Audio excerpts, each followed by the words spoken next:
أعوذ بالله من الشيطان الرجيم. بسم الله الرحمن الرحيم. اللهم رب اشرح لنا صدورنا ويسر لنا أمورنا. اللهم افتح علينا حكمتك وانشر علينا من خزائن رحمتك يا أرحم الراحمين. اللهم يا علمنا من علمك ما ترضى به عنا. اللهم يا حلم خلقنا بالخلق الحلم. رب زدنا علما وارزقنا الفهما. اللهم نور قلوبنا بنور هدايتك. أما بعد، السلام عليكم ورحمة الله وبركاته. Alhamdulillah, syukur kehadrat Allah Subhanahu wa taala dengan limpah izin daripada Allah Subhanahu wa taala pada malam ini kita diberikan lagi ruang dan juga peluang oleh Allah untuk sama-sama kita berada di rumah Allah bagi melaksanakan tanggungjawab kita yang telah Allah Subhanahu wa taala tetapkan kepada setiap hamba-Nya. Dan kita menyahut seruan junjungan besar Nabi kita Muhammad sallallahu alaihi wasallam. Kita laksanakan dengan cara berjamaah. Moga-moga apa yang kita lakukan semata-mata kerana Allah Subhanahu wa taala mendapat redha-Nya dan diberikan kerahmatan kepada kita sekalian. Muslimin muslimat yang dirahmati Allah sekalian. Insya-Allah malam ni kita tak baca kitab. Bermula daripada bulan Rabiul Awal, yang mana pihak masjid telah buat program comel, maknanya untuk kita sama-sama menghayati balik. Bulan Rabiul Awal kita tahu adalah bulan kelahiran junjungan besar Nabi kita Muhammad sallallahu alaihi wasallam pada tarikh 12 Rabiul Awal. Hari ini dah masuk 15. Separuh dah Rabiul Awal, dan apa percaya dalam masyarakat kita di Kelantan khususnya akan adalah ceramah-ceramah yang berkaitan dengan Nabi sallallahu alaihi wasallam. Apapun muslimin muslimat yang dirahmati Allah, mungkin ada dalam kalangan kita dia kata tak payahlah kita nak sambut-sambut maulid ni, benda tu benda bid'ah, Nabi tak suruh pun. Betul. Hak dia kata tu betul. Maulid ni adalah bid'ah. Apa makna bid'ah? Bid'ah ni dia panggil rekaan, ciptaan. Nabi tak suruh buat. Tapi kenapa kita buat? Hak jum buat ni bukan orang biasa, muslimin muslimat sekalian. Mereka adalah alim ulama, orang yang berilmu pengetahuan, dan mereka buat ni ada asas. Sebab itulah kita kena tahu, kita kena belajar, dan kita kena faham. Jangan semata orang kata bid'ah pakai tinggal selalu. Sebab bid'ah ni dia ada beberapa kategori dia. Maka secara umumnya mana sebut maulid ni adalah perkara yang diharuskan, dibolehkan kita buat. Hak tak sebab tu biar dia. Sama ada dia kata tak boleh kita nak selawat, itu tak betul. Bila dia kata tak boleh kita nak selawat ke Nabi, itu perkara tak betul. Sebab Allah mewajibkan kita berselawat kepada Nabi setiap hari Jumaat, setiap minggu khatib membaca khutbah kedua. Innallaha wa malaikatahu yusalluna 'alan nabi ya ayyuhalladzina amanu sallu 'alaihi wa sallimu taslima. Ayat Quran, Allah kata sesungguhnya Allah dan para malaikat berselawat kepada Nabi. Wahai orang-orang yang beriman, Allah khusus kepada orang yang beriman, sallu, berselawatlah kamu, alaihi wasallimu taslima, ke atasnya dengan sebaik-baik selawat.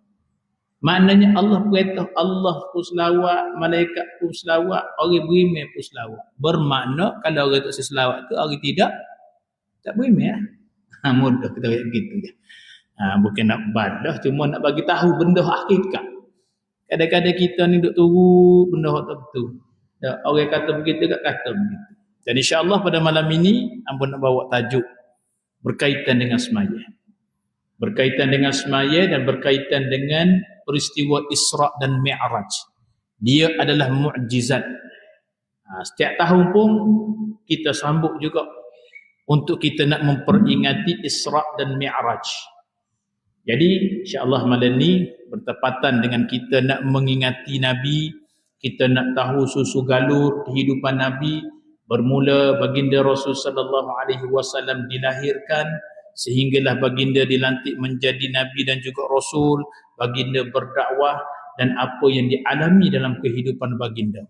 Bermakna sebulan dari bulan Rabiul Awal ni comel sangatlah. Tahniah dah ucapkan kepada jawatan kuasa masjid dan dia buat program ni tajuk-tajuk tertentu untuk kita nak kaitkan dengan nabi kita sallallahu alaihi wasallam. Jadi tajuk yang diberikan kepada hamba malam ni peristiwa mukjizat Isra' dan Mi'raj dan juga pensyariatan solat. Tajuk ni sedap tapi panjang. Masa kita ada setengah jam dah. Tak apa, mau cuba ringkaskan serengkah mungkin. Baik, muslimin muslimat yang dirahmati Allah. Pertama sekali, bila kita sebut sahaja Isra' dan Mi'raj, dia adalah satu peristiwa yang berlaku kepada Nabi sallallahu alaihi wasallam yang Allah anugerahkan khusus kepada Nabi. Bermakna Isra' dan Mi'raj ini pemikiran manusia tidak akan capai untuk nak berfikir bagaimana benda ni berlaku. Sebab itulah bila baginda Rasul sallallahu alaihi wasallam selesai daripada peristiwa Isra' dan Mi'raj, turun ke bumi semula, dia nak ceritakan kepada penduduk Mekah, ada penduduk Mekah tak percaya. Sebab apa? Sebab pada masa itu tidak logik pada akal. Tidak tercapai pada pemikiran manusia benda tu boleh berlaku. Dalam satu malam daripada Mekah nak menuju ke Palestin, dalam satu malam. Satu malam ni lebih kurang dalam 10 jam lah kalau kita kata. Dalam 10 jam ataupun 8 jam 9 jam tu dah. Boleh pergi ke Palestin. Tak logik. Tak boleh terima. Sebab akal manusia tidak akan capai. Apatah lagi bila Nabi kata daripada bumi naik kepada langit pula. Tak nak terima. Itulah yang dinamakan mukjizat. Apa makna mukjizat muslimin muslimat sekalian? Bila kita sebut sahaja mukjizat, dia daripada perkataan ajaza. Ajaza ni lemah. Mu'jizatin, alat untuk nak melemahkan. Melemahkan siapa? Melemahkan musuh Islam. Tapi terbalik, kita pula jadi lemah. Orang Islam jadi lemah. Sebab apa? Sebab tak faham. Tak faham fungsi dan juga kegunaan mukjizat tersebut yang Allah kurniakan kepada para rasul. Bukan Nabi Muhammad sallallahu alaihi wasallam saja. Semua nabi ni Allah akan bagi mukjizat. Mukjizat artinya perkara ataupun kejadian luar biasa yang dikurniakan oleh Allah Subhanahu wa taala kepada para nabi dan juga rasul yang manusia tidak akan capai untuk nak berfikir tentangnya. Sesuatu perkara yang luar biasa.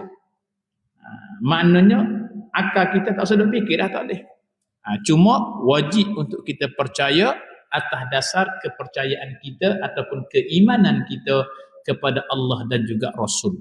Maka Isra' dan Mi'raj ini adalah salah satu mukjizat yang telah diberikan kepada Nabi. Muslimin muslimat yang dirahmati Allah. Isra' dan Mi'raj ini bukan rekaan. Allah telah gezet, Allah telah rakamkan, letak dalam Al-Quran. Dalam suratul Isra' ayat yang pertama, Bismillahirrahmanirrahim. Subhanalladzi asra bi'abdihi laylan minal masjidil haram ilal masjidil aqsa alladzi barakna hawlahu linuriyahu min ayatina innahu huwas sami'ul basir. Sadaqallahul azim. Allah sebut bahawasanya Allah telah memperjalankan hamba dia. Siapa dia hamba dia ni? Iaitu Nabi kita Muhammad sallallahu alaihi wasallam pada waktu malam. Bermula daripada Makkah hinggalah kepada Palestin. Minal Masjidil Haram. Start daripada Masjidil Haram Makkah. Ilal Masjidil Aqsa. Ke Masjidil Aqsa di Palestin. Dalam satu malam sahaja Allah memperjalankan. Tujuannya apa? Linuriyahu min ayatina. Nak tunjuk tentang kebesaran Allah Subhanahu wa taala. Muslimin muslimat yang dirahmati Allah, dalam ayat ni kalau kita nak tafsir banyak, bila Allah kata subhanallazi asra bi 'abdihi, Allah tak sebut asra bi Muhammad, Allah tak sebut nama, tapi Allah sebut hamba, abdi. Allah memperjalankan hamba Allah Subhanahu wa taala. Bermakna di sini Allah nak bagi tahu orang yang terpilih menjadi hamba dia, apabila dia patuh kepada perintah Allah, apabila dia ikut dengan suruhan Allah, dia tinggal dengan larangan Allah Subhanahu wa taala, maka mereka ini dinamakan hamba. Perlu memperhambakan. Maknanya kita buat gapo Allah Subhanahu wa taala suruh dan tinggal apa yang Allah Subhanahu wa taala larang, maka orang ini disebut sebagai hamba. Maka Nabi antara hamba yang disebut oleh Allah, bermakna Allah sudah pilih Nabi ini sebagai manusia yang telah diamanahkan untuk menyebarkan agama Allah Subhanahu wa taala. Muslimin muslimat yang dirahmati Allah, cuba kita perhati tengok dalam kehidupan kita ni. Zaman kita hari ni, kita berlumba-lumba nak cari status kedudukan kita. Hak tadi Allah bagi tahu dah, siapa boleh jadi hamba Allah ni, maknanya orang tu bagus dah. Dijadikan hamba Allah. Bila sebut sahaja hamba, bermakna dia turut berlaku apa yang Allah suruh, sama ada suruhan ataupun larangan, itu dia hamba. Kalau tak turut, tak jadi hamba dah. Hak tu yang jadi Allah murka, Allah marah kepada kita. Sekarang ni kita nak cari kedudukan kita. Atas dunia hari ini ramai orang berlumba-lumba nak cari kedudukan. Orang nak kepada jawatan, maka dia cari usaha juga, buat kerja juga, nak suruh orang gelar, dan ada jawatan, ada gelaran. Nah, kalau hak tak boleh datuk, nak jadi datuk, dia buat kerja sungguh-sungguh begitu begini, boleh pakai datuk contohnya. Kalau kita nak jadi pegawai tinggi, biasa pegawai biasa nak jadi pengarah, nak jadi apa dia? Usaha kita. Usaha itulah yang menjadikan seseorang itu ada kedudukan. Sekarang ini cuba kita tanya diri kita, adakah kita berusaha untuk nak menjadi hamba Allah? Usaha kau tidak nak jadi hamba Allah? Maksudnya kita kena patuhlah perintah Allah. Nak jadi hamba Allah ni kita kena semaya, kita kena berzakat, kita kena buat baik pada orang, kena tolong orang, jauhkan sifat-sifat mazmumah, dengki, sifat cemburu, sifat nak khianat ke orang. Bila kita usaha untuk nak jadi hamba Allah Subhanahu wa taala, maka perkara-perkara tadi kita akan cari juga kaedah bagaimana untuk kita nak capai status kita, kedudukan kita sebagai hamba Allah. Cuba kita tanya balik diri kita hari ini. Kita menjadikan Nabi sebagai ikutan, qudwah ataupun role model. Allah sebut laqad kana lakum fi rasulillahi uswatun hasanah, suratul Ahzab ayat 21. Sesungguhnya pada diri baginda Rasul sallallahu alaihi wasallam adalah contoh terbaik. Kita nak tiru Nabi. Tiap-tiap tahun muslimin muslimat yang dirahmati Allah ada semua ceramah berkaitan dengan Maulidul Rasul sallallahu alaihi wasallam. Apa dia kita boleh buat klik? Apa dia yang kita ambil untuk kita amalkan dalam kehidupan kita? Perangai Nabi ini wajib kita kena contohi. Allah bagi tahu dah. Nabi ini adalah role model. Dan Nabi pun kata, innama bu'ithu liutimmima makarimal akhlaq. Aku dibangkitkan untuk memperelokkan perangai. Bermakna Nabi telah tinggalkan kepada kita perangai Nabi. Cuma hari ini kita tak tahu lagu mana perangai Nabi. Sebab apa? Sebab kita tak baca sirah-sirah Nabi sallallahu alaihi wasallam. Sebab itulah hari ini di negara kita diberi cuti sehari untuk kita nak menghayati, untuk kita nak mengetahui berkaitan dengan Nabi sallallahu alaihi wasallam. Dengan sebab inilah alim ulama dia sambut Maulid. Tujuan sambut Maulid ni untuk kita nak tahu Nabi sebelum dia dilahirkan lagu mana, mak ayah dia ni sifat lagu mana, mak Nabi mengandungkan Nabi ni serupa dengan perempuan biasa mengandung ke tidak, bila Nabi dilahirkan apa yang berlaku suasana dunia pada waktu itu, bila Nabi kecil dipelihara oleh siapa, apa yang Nabi dapat daripada ilmu, duduk dengan ibu angkat dia Halimatun Sa'diyah, ibu susuan dia, bila Nabi besar sikit apa yang berlaku pula waktu Nabi remaja, waktu Nabi dewasa, waktu Nabi berkahwin dan sebagainya. Bila kita menelusuri sirah Nabi, cara kehidupan Nabi, di situlah ada akhlaknya. Ada perangai yang boleh kita contohi. Tapi masalah hari ini muslimin muslimat yang dirahmati Allah, kita tak jaga.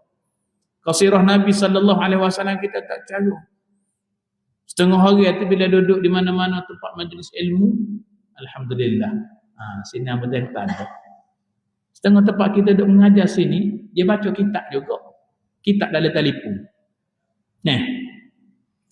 Duk buka WhatsApp kok, Facebook kok, Instagram kok, dengar ustaz ngada mu dengar. Sambil-sambil buka telefon. Alhamdulillah, hebatlah. Maknanya Allah bagi kekuatan dia dua perkara boleh buat dalam satu masa. Tumpuan setara mana? Wallahualam. Ini kedudukan kita. Kita juga hari ini nak cari sesuatu yang kita kata nafsu. Sebab kita ni dipanggil dunia tanpa sempadan. Facebook ada, TikTok ada, Instagram ada, YouTube ada dan macam-macam. Jadi bila nak sahur tak ada, dia masuk dalam Facebook. Dia post benda-benda hak kita kata nak sahur orang kata dia hebat, nak sahur orang kata dia bisa dan sebagainya. Masuk lagi. Tapi kita lupa kita sebagai hamba Allah Subhanahu Wa Taala, adakah kita post diri kita ini dengan Allah Subhanahu Wa Taala setara mana? Kita nak post amalan kita kepada Allah Subhanahu Wa Taala setara mana? Pernah tak kita buat? Maknanya kita cuba baiki daripada sudut solat kita. Bila kita baiki solat kita, bermakna kita post amalan kita kepada Allah. Ada penambahbaikan, ada kemaskini, ada update semua. Tapi hari ni bila kita dengar baca, semua tolong je. Dia baca petihah pun lagu tu tak kena semacam. Bila orang tegur, dia kata mengaji juga. Dia jawab lagu tu pula. Maknanya tak boleh nak tegur dah tu. Dia serah dia baik, dia serah dia pandai. Sedangkan kedudukan inilah yang Nabi ajar kepada kita, kita kena sentiasa muhasabah. Kita kena sentiasa update. Kita kena sentiasa tilik tengok. Orang putih kata apa? Refleksi ke apa? Tengok sama. Barulah ada penambahbaikan dalam amal hidup kita. Kerana kita nak menuju Allah Subhanahu Wa Taala di alam akhirat. Kita ni transit yang baru. Di dunia ni pada tahap yang ketiga baru. Alam yang ketiga. Selepas pada alam ruh, alam rahim, alam dunia. Lepas ni kita nak pergi pula alam barzakh. Kemudian baru terakhirnya alam akhirah. Akhir. Penamak dah. Jadi semua inilah kita nak jadikan bekalan dalam kehidupan kita. Muslimin yang dirahmati Allah sekalian, nak cuba kita tanya diri kita, adakah Allah kenal kepada kita? Kita masuk dalam Facebook, nak suruh orang kenal kita. Oh, kita orang terbaik. Tanya diri kita, adakah Allah kenal kita dengan amal ibadah yang kita buat?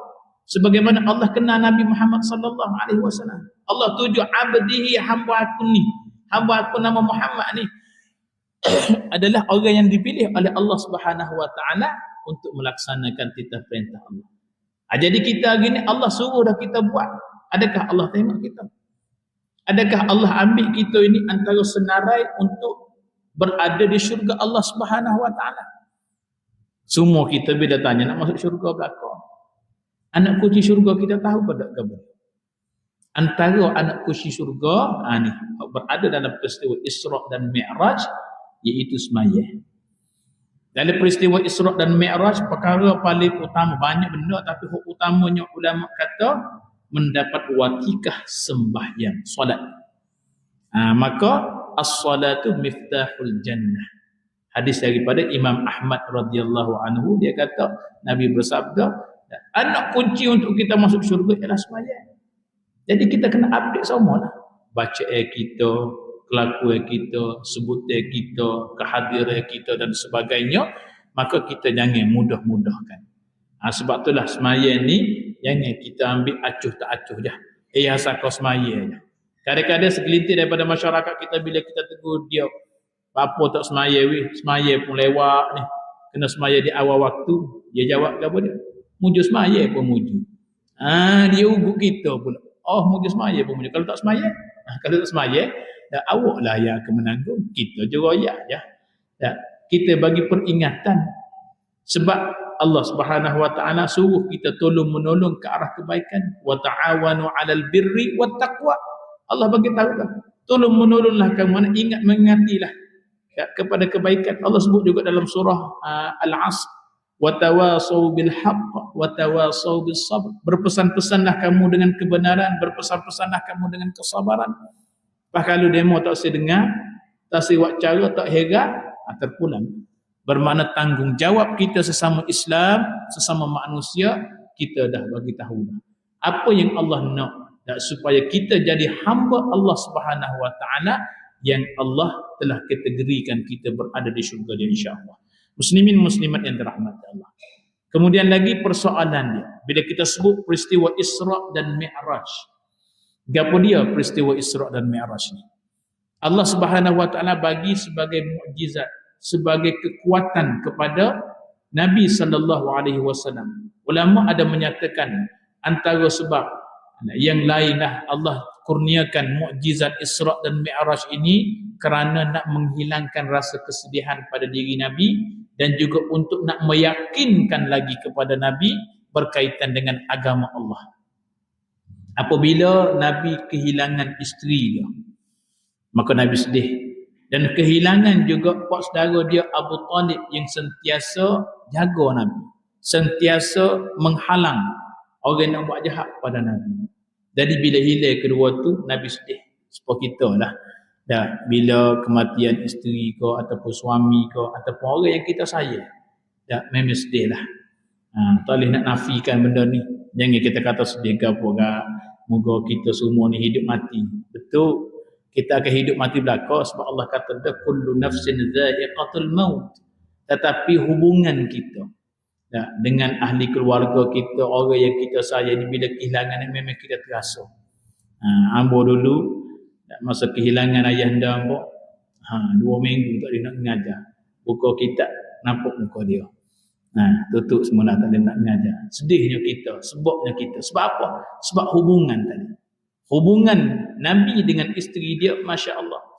Siti Khadijah radhiyallahu anha yang sentiasa support Nabi, yang sentiasa beri galakan, sentiasa beri semangat kepada Nabi. Sebab telah suami isteri ni dia sentiasa lengkap melengkapi. Sama juga dengan pak saudara Nabi Abu Talib, dia kafir, tapi dia sayang kepada Nabi, dia jaga Nabi betul-betul. Sehingga kan bila kehilangan dua tu Nabi sedih. Sedih ni seolah-olah down lah, nak menyebarkan agama Islam pun secara kurang. Maka Allah datangkan peristiwa ni. Tujuannya nak bagi tahu kita tidak selama-lamanya akan bergantung kepada manusia dan tidak boleh kita bergantung kepada manusia. Kita tidak boleh bergantung harap kepada manusia. Oh tak ada dah Abu Talib, maka aku pusing dah. Bimbang takut orang mari wak kena dah, orang nak bunuh dan sebagainya. Tak boleh kita gantung kepada manusia. Cuma semangat tu nak kena ada. Lalu Allah Subhanahu wa taala tunjukkan peristiwa Isra ni, maknanya Allah menunjukkan perjalanan Nabi waktu di atas muka bumi daripada Masjidil Haram ke Masjidil Aqsa. Waktu tu Nabi ditunjukkan oleh Allah slide show dah. Ada dah slide masa tu. Kita dah guna learn itu, kita serah-serah dah hebat dah. Allah Subhanahu wa taala lebih hebat lagi. Bila Nabi terbang dengan Jibril alaihi salam naik burak, situ Allah pamerkan, tunjuk peristiwa yang berlaku. Ada orang kerak lidah dah, ada hatuk pada macam-macam lah. Kita dengar peristiwa Isra dan Mi'raj. Semua ini Allah tunjukkan kepada Nabi kita kesan dan akibat orang yang hidup atas dunia, yang tidak menjadi hamba Allah, yang tidak mengikuti titah perintah Allah, yang tidak percaya kepada Allah dengan kelakuan. Kita hari ni kita wayak percaya dengan mulut ya, tapi perbuatan tak buat apa. Orang tanya Islam ke tak? Islam ngucap-ngucap. Semaya ke tak? Jarang-jarang. Jarang-jarang. Bahaya dah tu. Ambo jumpa dengan seorang hamba Allah. Hari ni pun ada ceramah di peringkat sekolah. Dan bila kecek dengan seorang pengetua tu, dia kata ada anak murid dia tak pandai mengucap. Bila dia panggil suruh mengucap, tak boleh mengucap. Budak tingkatan sekolah menengah. Masya Allah. Bila kita dengar dia panggil ibu bapa pun memang tak pandai mengucap. Islam Tapi nak mengucap tadi, lalu dia pun didik semula. Alhamdulillah, dan bolehlah. Nak rayaknya muslimin muslimat yang dirahmati Allah. Kehidupan kita hari ini, kadang-kadang kita tak tahu tujuan kita dihidupkan oleh Allah untuk siapa. Tujuan apa kita duduk atas dunia ni? Sebab itulah agama ini adalah mendisiplinkan cara kehidupan kita. Bila kita tidak ada agama, walaupun mengaku Islam, tapi Islam hanya pada nama. Ada dalam satu hadis, bukalah cari kitab 40 hadis tanda-tanda kiamat. Dalam kitab tu dia ada menyatakan bahawasanya Islam itu ada pada nama sahaja. Orang tanya Islam, tapi tak tahu kamu satu. Sembahyang pun tak tahu, mengucap pun tak tahu. Tak, mengucap tu mungkin dia boleh mengucap mula-mula, lama-lama tak ingat dah. Jadi benda inilah yang perlu kita hayati balik, yang perlu kita muhasabah. Baik. Kemudian yang keduanya disebut Mi'raj. Mi'raj ni perjalanan Nabi start daripada bumi di Masjidil Aqsa naik ke langit. Dengan lapisan-lapisan langit disebut oleh para alim ulama ada 7 lapisan langit. Naik daripada selapis apa kepada langit ke-7, kemudian dijemput Allah. Nabi seorang aja, malaikat Jibril tak naik. Ke Sidratul Muntaha. Tempat paling tinggi sekali. Kemudian daripada situlah Allah Subhanahu wa taala melantik memberikan kepada Nabi sallallahu alaihi wasallam ini watikah semaya 50 waktu. Nabi sallallahu alaihi wasallam adalah hamba yang taat. Gapo yang Allah bagi dia terima berlaku. Sebab itulah Allah sebut pada permulaan ayat Isra tadi, Subhanalladzi maha suci Allah yang telah memperjalankan hamba-Nya. Nak rakyat kepada kita bahawasanya jangan kita nak ukur kuasa Allah Subhanahu wa taala dengan kemampuan manusia. Setara mana Allah bagi kepada Nabi ni 50 waktu. Kita nak ukur perintah Allah Subhanahu wa taala kepada kita. Kita tak nak buat hak Allah suruh buat 50 waktu tak mampu. Bermakna kita cuba nak mempertikaikan suruhan Allah Subhanahu wa taala. Tapi Nabi tidak. Bila Allah perintah 50 dah dia terima. Sebab itulah kita hari ini bila Allah suruh kita puasa. Bila suruhan Allah muslimin muslimat yang dirahmati Allah, suruhan Allah ni wajib kita laksanakan. Bila Allah suruh kita sembahyang, kena sembahyang, dan kita kena belajar cara sembahyang. Bila Allah suruh kita puasa, kita wajib kena puasa, kita kena belajar cara puasa. Hari ini cuba kita tanya balik diri kita. Adakah kita belajar? Betul-betul belajar, betul-betul menepati kehendak Allah sebagaimana yang disampaikan kepada Rasul, disampaikan kepada kita. Contoh, apa nak ambil berkaitan dengan puasa. Kita hari ini bila kita berpuasa, apa dia sebenarnya puasa? Puasa ni antara lain ulama sebut untuk nak menguji kita, nak suruh kita rasa keperitan, kepayahan apabila kita tidak ada harta, kita tidak ada keuangan, kita nak kepada makanan tapi tak boleh makan, kita nak kepada kelazatan tapi kita makan hak biasa, kita nak kepada kesenangan tapi kita susah. Itu adalah puasa. Sebab itulah bila kita lapar, kita akan rasa sebagaimana orang miskin lapar. Tapi berlaku dalam kehidupan kita, tak ada nak. Dalam kehidupan kita hari ini, bila sebut sahaja berpuasa, kita tukar. Hak sepatutnya kita boleh rasa kelaparan, kita boleh rasa kesusahan, kita tukar habis. Dalam bulan puasa, kita jadikan bulan puasa itu bulan untuk kita makan lazat-lazat. Dalam bulan puasa menyebabkan kita belanja lebih daripada biasa. Permulaan awal puasa tu kita makan daging lah tu. Tak. Menggai puasa tu kecari udah kau jual daging. Esok nak sahur daging 2 kilo, ayam 2 ekor. Sedangkan Allah tak ajar pun kita gitu, Nabi tak ajar. Sebab apa? Sebab kita telah silap memahami ibadah yang Allah suruh kita buat. Serupa juga dengan zakat. Zakat hari ni kita hamba percaya kita semua waktu ambil belakang. Fitrah tu wajib kita kena waktu ambil belakang. Selain pada fitrah, zakat perniagaan kita, zakat ternakan, zakat tanaman, zakat macam-macam lah. Ada jenis-jenis zakat tu. Orang meniaga waktu ambil kada. Orang menyimpan dalam bank, tak keluar kada zakat. Maka benda ni lah yang perlu kita muhasabah balik. Yang kita nakkan kepada kebaikan daripada Allah, tapi kita tak pernah ukur pun persembahan kita, ibadah kita kepada Allah menepati ataupun tidak. Jadi bila tidak menepati, maka mana mungkin kita nak dapat syurga Allah Subhanahu Wa Taala. Muslimin muslimat yang dirahmati Allah sekalian. Maka daripada sinilah kita kena sentiasa tilik tengok pada diri kita tentang kejadian-kejadian yang Allah Subhanahu Wa Taala sebutkan. Boleh lagi ke? Boleh ke lagi muslimin? Ambil dari masa 5 minit 6 minit lagi dah. Lebih sikit. Baru nombor 2 ni ada 10 ni. Nampak lagi dah. Ampun ambil semaya selalulah. Ampun lopak pergi ke semaya selalu.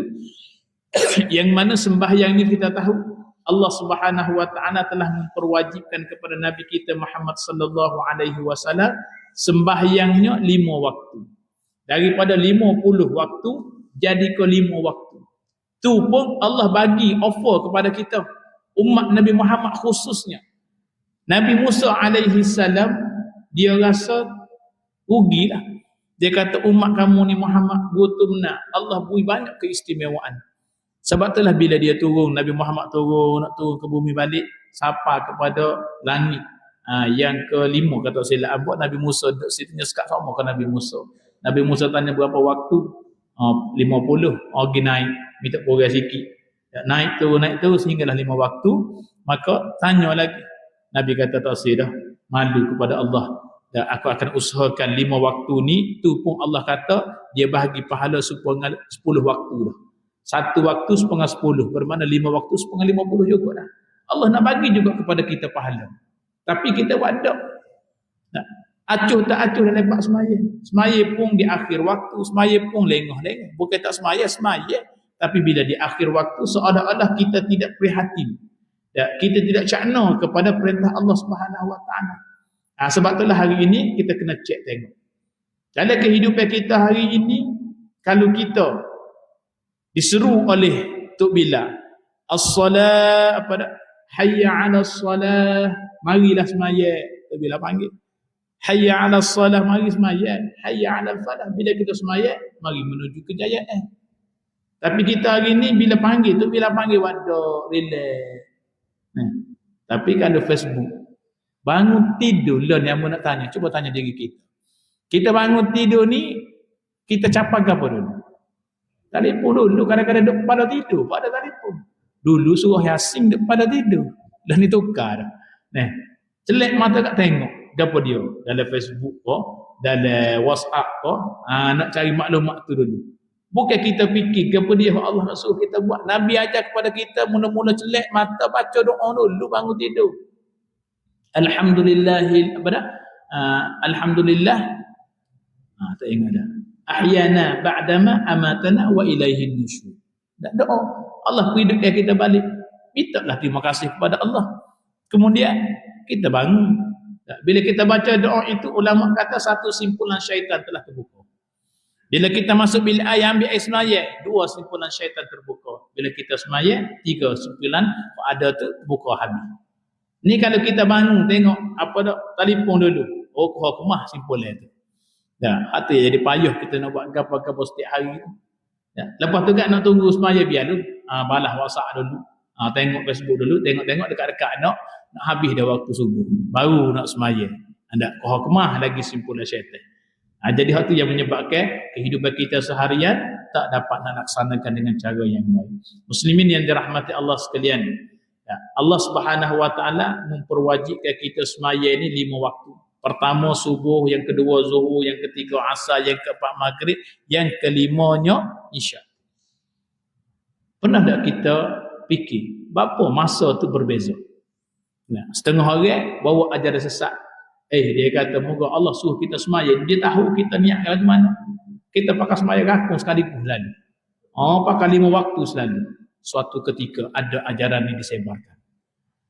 Ada orang bawa ajaran Yang kedua pula dia kata semaya ni tak payah rokok, tak payah iktidal. Kita niat je, semaya pakai niat.